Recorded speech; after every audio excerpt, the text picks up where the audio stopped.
Bonjour. Aujourd'hui, on va faire un exercice qui résume un peu tout ce qu'on a vu sur le langage C# jusqu'à maintenant, à partir de la déclaration des variables jusqu'à la programmation orientée objet. Cet exercice, il consiste à gérer les employés d'une entreprise ou d'un organisme quelconque. Pour cela, la première phase, ça va être la création d'une classe employé. L'employé, il a un certain nombre d'informations, à savoir le matricule, le nom, le prénom, la date de naissance, la date d'embauche et le salaire.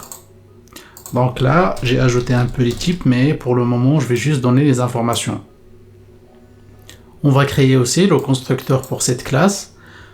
On va également créer les accesseurs, ce qu'on appelle les getters et les setters, et quelques méthodes qui vont nous permettre de manipuler les employés qu'on va déclarer ou qu'on va saisir.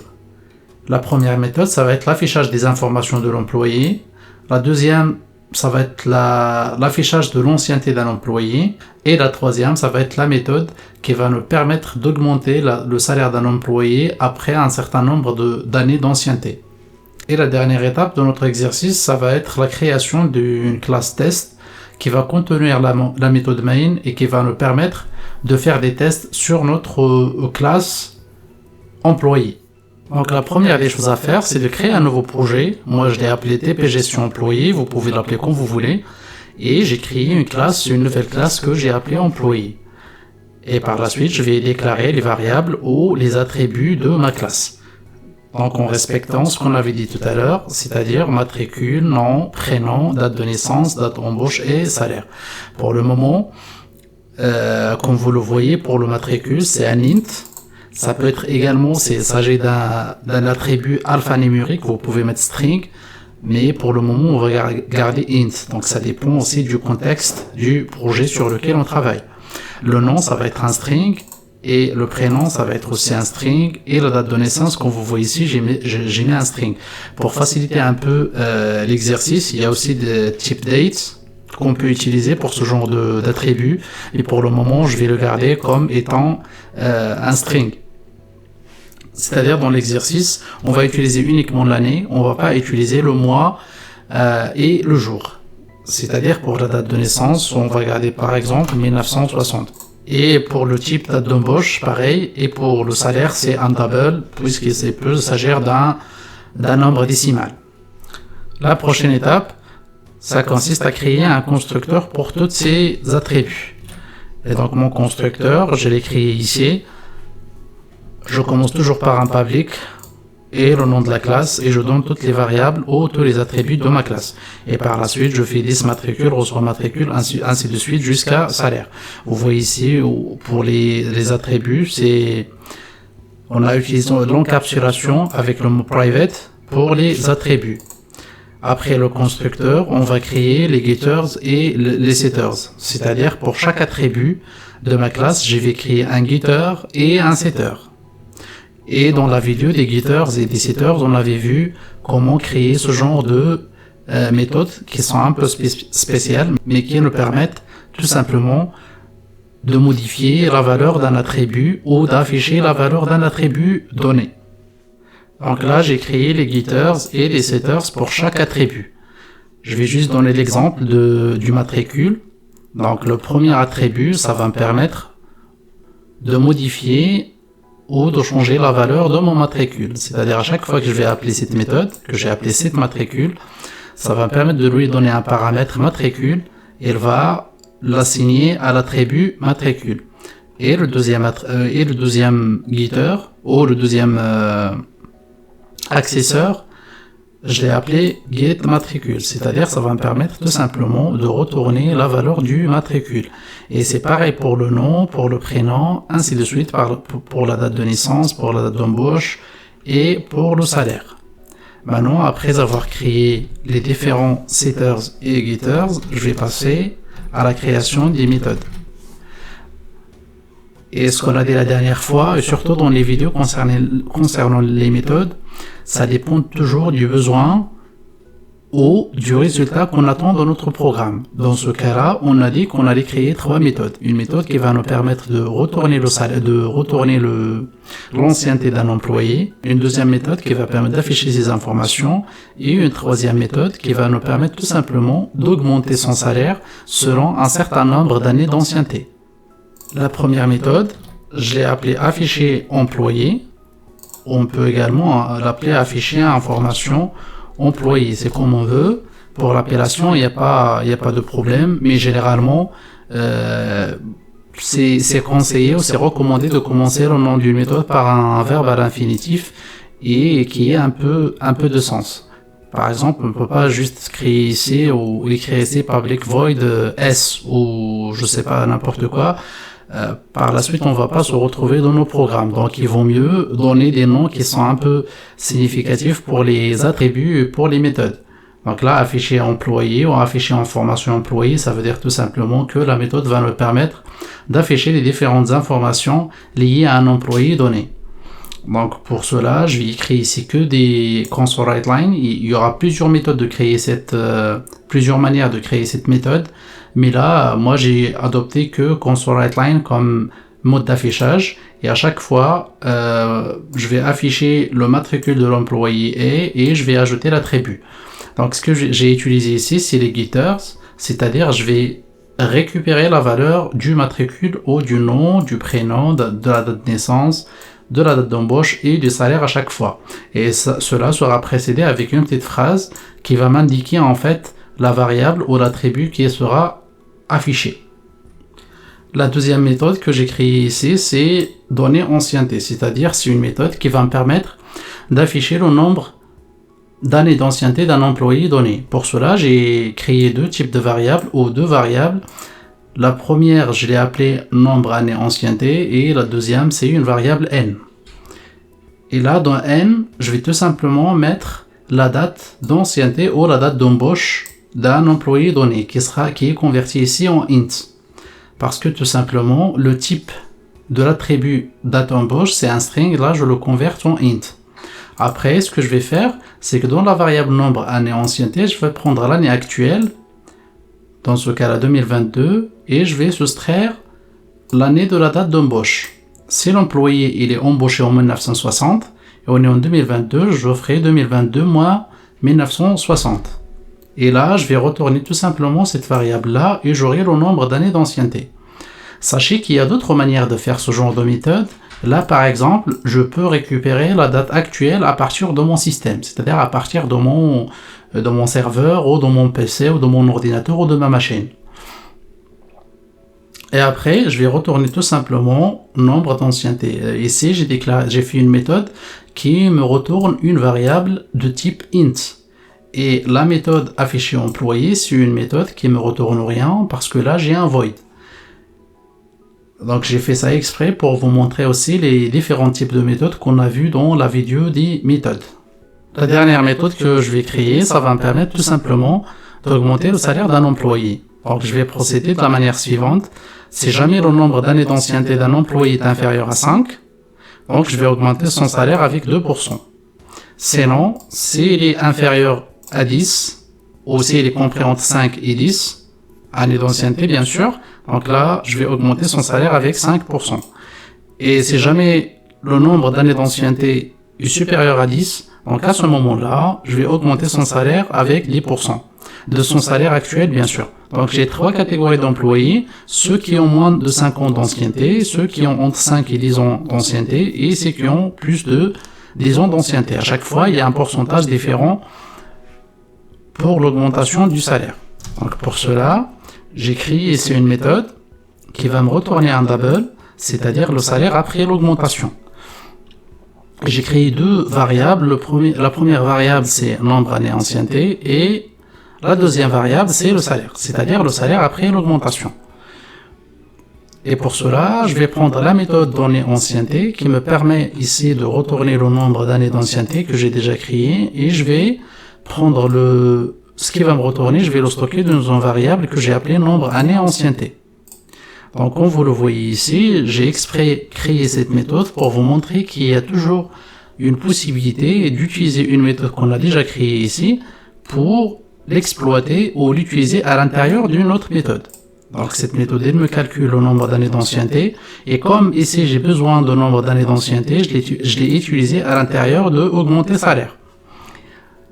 Donc ce que va me retourner cette méthode, je vais le stocker dans la variable nombre années ancienneté, et à chaque fois je vais faire des tests. Donc si jamais le nombre d'années d'ancienneté est inférieur à 5, qu'est-ce que je fais? Je vais prendre le salaire actuel et je vais lui ajouter 2% de ce salaire même. Et pour avoir le salaire, j'ai utilisé le getter que j'ai appelé ici getSalaire. Donc je vais récupérer le salaire et je vais lui ajouter getSalaire plus fois 2 sur 100. C'est-à-dire je vais calculer le 2% de ce salaire-là et je vais l'ajouter tout simplement au salaire actuel. J'ai fait ici une deuxième condition qui va me permettre de regarder est-ce que le salaire ou est-ce que le nombre d'années d'ancienneté est compris entre 5 et 10. Si oui, à ce moment-là, je vais ajouter 5% au salaire actuel. Et ça, c'est pareil ici pour la dernière condition. Je vais ajouter 10% si jamais le nombre d'ancienneté est supérieur à 10. Et en dernier lieu, je vais faire 7 salaires. Pourquoi j'ai fait ça? C'est-à-dire, je vais prendre la valeur du salaire que j'ai calculé ici, quelle que soit l'augmentation que j'ai faite, et je vais tout simplement la stocker dans le salaire de mon employé. Comme ça, la valeur du salaire va être modifiée. Et à la fin, je vais retourner salaire. Ça, c'est juste pour l'affichage du salaire actuel de l'employé. Pour tester tout cela, je vais créer une méthode main ou une classe où je vais avoir la méthode main, et à ce moment-là, je vais saisir toutes les informations à partir du clavier, c'est-à-dire le salaire, le matricule, le nom de l'employé, son prénom, sa date d'embauche et sa date de naissance, et je vais aussi tester les méthodes. Donc dans ma méthode main, comme vous le voyez ici, j'ai fait pas mal de choses, donc j'ai fait aussi des commentaires pour que ça soit clair. Donc je déclare des variables que j'ai appelées matricule employé, nom employé, prénom employé, ce qui correspond un peu à ce qu'on avait dans les attributs de la classe. Par la suite, j'ai créé ici un message qui sera affiché dans la console, saisir les informations de l'employé. Et j'ai fait un autre message ici qui va me permettre de demander à l'utilisateur de saisir le nom de le matricule de l'employé. Et dans la variable matricule employé, je vais stocker tout simplement ce qui sera donné par l'utilisateur à partir du clavier et qui sera converti à un entier. Donc, ce qui fait cette méthode-là, console.readline, on l'a déjà vu, ça permet de saisir des données à partir du clavier et ça sera stocké au niveau de matricule employé. Je vais faire la même chose pour toutes les variables. À chaque fois, je vais saisir une variable et je vais la stocker ici. Jusqu'à maintenant, j'ai pas fait appel à ma classe employé. Après, je vais créer ma classe employé que je vais initialiser avec le constructeur. C'est ce que vous voyez ici avec toutes les variables que j'ai saisies. Bien sûr. Donc, ce que vous voyez ici, ce sont les variables que j'ai saisies ici. C'est-à-dire le prénom employé, nom employé, ainsi de suite. Après, je vais appliquer les méthodes. Donc là, ce que vous voyez, l'employé, je l'ai appelé E. Donc c'est mon employé, vous pouvez l'appeler comme vous voulez. Après, ici, pour afficher les informations de l'employé, j'ai écrit ici un message, il sera affiché dans la console, affichage des informations de l'employé avant l'augmentation du salaire. Et là, je vais appliquer la méthode afficher employé. Pour appliquer une méthode, on l'a déjà vu dans la vidéo des méthodes, je vais mettre le nom de mon employé, de mon objet employé, et je vais mettre un point après la méthode de l'employé. Donc après, je vais afficher l'ancienneté de mon employé. Donc là, le nombre d'années d'ancienneté de l'employé, ce que j'ai écrit ici. Après, je vais appeler la méthode données ancienneté. Donc là, j'ai ancienneté. Donc je vais la changer avec données ancienneté. Et là, j'ai plus le soulignement en rouge que j'avais tout à l'heure. Après, bien sûr, je vais appliquer la méthode de l'augmentation du salaire pour mon employé. Dans ce cas-là, affichage des informations de l'employé après l'augmentation du salaire. Donc ça, c'est juste pour des raisons de démonstration, je fais ce genre de message. Et je vais appliquer la méthode augmenter salaire à mon employé, à mon objet employé. Et je vais afficher ces informations. Donc vous voyez ici, j'ai affiché les informations avant l'augmentation. Après, je vais afficher les informations après l'augmentation du salaire. Donc vous voyez toujours ici qu'il y a un soulignement rouge, donc je me suis trompé du nom de la méthode, donc données ancienneté. Et à la fin, je vais afficher juste un espace pour que vous voyez un peu comment ça se passe. Donc je vais exécuter ce programme. Donc ici, vous voyez, veuillez donner le matricule de l'employé. Si je donne par exemple un chiffre, veuillez donner le nom de l'employé. Je vais mettre ici Sophie. Donner le prénom de l'employé. Je peux mettre le blanc ou un truc comme ça. Là, j'ai inversé le nom et le prénom, mais c'est pas grave. C'est juste pour faire un test. Veuillez donner la date de naissance. C'est je mets 1960. Et veuillez donner la date d'embauche de l'employé. Je vais mettre par exemple 1982. On va dire que Sophie a mis 22 ans d'études. Il est embauché en 1982. Le salaire de l'employé, on va dire qu'il a été embauché à 2000 € au début, aux 2000 bitcoins. Et là, comme vous le voyez, affichage des informations avant l'augmentation de salaire. Donc voilà toutes les informations parce que j'ai appliqué la méthode.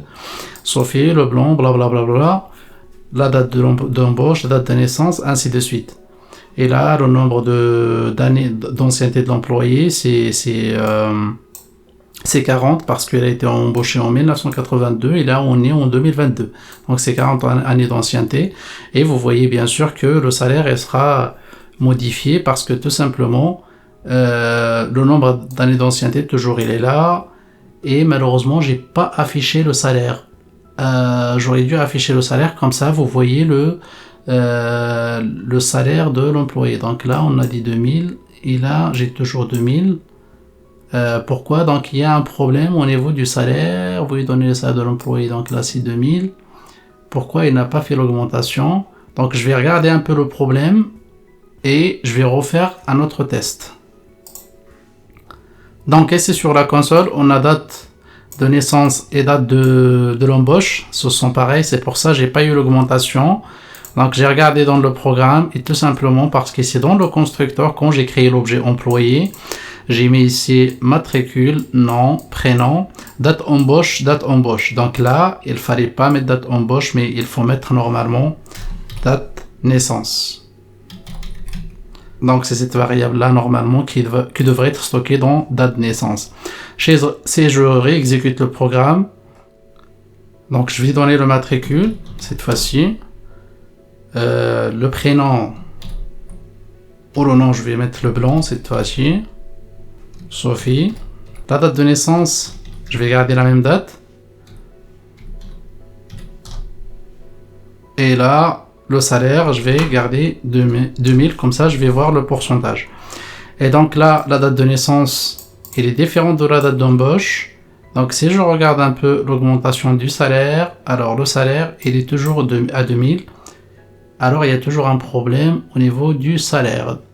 Donc là, j'ai corrigé le problème qu'on avait tout à l'heure avec l'augmentation du salaire. Donc tout simplement, le problème, ça venait de cette variable-là. Donc avant, il était comme ça, salaire et c'est salaire. Donc il y avait une certaine confusion entre salaire et salaire. Donc là, vaut mieux la modifier, soit l'appeler avec S ou autre chose. Là, moi, je vais ajouter un underscore en disant que à mon set salaire, tu vas prendre ce salaire-là et tu vas l'insérer dans l'attribut salaire de ma classe. Donc je vous conseille de faire pareil pour les autres attributs. Ici par exemple nom, vous ajoutez ici l'underscore pour que ça soit la même chose. Et là vous voyez même le programme, il nous souligne ça en vert. C'est comme un certain de warning. Et vous faites aussi pareil pour les autres variables ou les autres attributs. Comme ça, il n'y aura pas de problème dans le changement de vos variables. Et ce que j'ai fait aussi, c'est que le set salaire, je l'ai plus ici dans la méthode augmenter salaire. Donc, je l'ai mis dans la méthode main. Donc là, je fais la méthode augmenter salaire que j'applique à mon objet. Je stocke ça dans une autre variable S. Et là, j'ai affiché juste la variable pour voir est-ce que ça marche vraiment. Je peux supprimer cette ligne. Et à la fin, je fais un E, set salaire, dans laquelle je vais mettre le nouveau salaire après l'augmentation. Parce que la méthode augmenter salaire, il me retourne le nouveau salaire tout simplement. Donc quand je fais le test, la méthode, elle va me retourner à la fin le nouveau salaire. Donc le nouveau salaire, ce que je vais faire, c'est que je vais le mettre dans cet salaire, c'est-à-dire le salaire de mon employé. Et à la fin, je vais afficher les informations de l'employé. Si je fais ici un petit test en exécutant le programme, donc là je vais donner le matricule de l'employé, je vais donner n'importe quoi. Pour le nom de l'employé, je vais garder les mêmes informations que tout à l'heure. La date de naissance, je vais donner 1960, 1982, comme ça j'aurai 40 ans d'ancienneté. Le salaire, je vais mettre que l'employé a commencé avec 2000. Et là, comme vous le voyez ici, les informations avant l'augmentation de salaire sont ici, avec tout ce que j'ai donné. Donc là, le nombre d'années d'ancienneté, c'est 40. Et là, vous voyez, le salaire initial, c'était 2000 et le salaire d'après, c'était 2200. Donc la méthode a bien fait son job. Donc c'est tout pour cette vidéo-là, mais pour l'améliorer, vous pouvez toujours ajouter d'autres informations. Par exemple, là vous voyez que j'ai pas fait de contrainte pour la saisie d'utilisateur, c'est-à-dire à la place d'un entier, l'utilisateur peut toujours saisir une chaîne de caractères. Et là on aura toujours des problèmes de saisie, ce qu'on avait vu dans d'autres vidéos avant. Donc vous pouvez toujours faire ce genre de choses, et les méthodes aussi vous pouvez les améliorer, par exemple en utilisant les types date ici au lieu des chaînes de caractères dans ce qu'on avait vu dans les attributs. Par exemple là moi j'ai utilisé des strings, vous pouvez toujours employer des types date, comme ça vous allez utiliser aussi le mois et le jour dans les dates de naissance et la date d'embauche. Aussi dans la méthode ici de l'augmentation du salaire ou le calcul de l'ancienneté, moi j'ai utilisé l'année courante, je l'ai mis ce qu'on appelle hard coding, c'est-à-dire je l'ai écrite et c'est noir sur blanc. Vous pouvez chercher dans d'autres tutos pour voir comment récupérer la date à partir du système. Donc ce sont des améliorations qu'on peut toujours apporter à ce genre d'exercice. Donc n'hésitez pas à vous abonner si vous aimez ce genre de contenu et si ça vous a plu, et si vous avez d'autres remarques ou d'autres choses que vous souhaiterez que je fasse sur l'exercice, ou d'autres modifications, d'autres explications, mettez-les dans les commentaires. Merci, à la prochaine vidéo.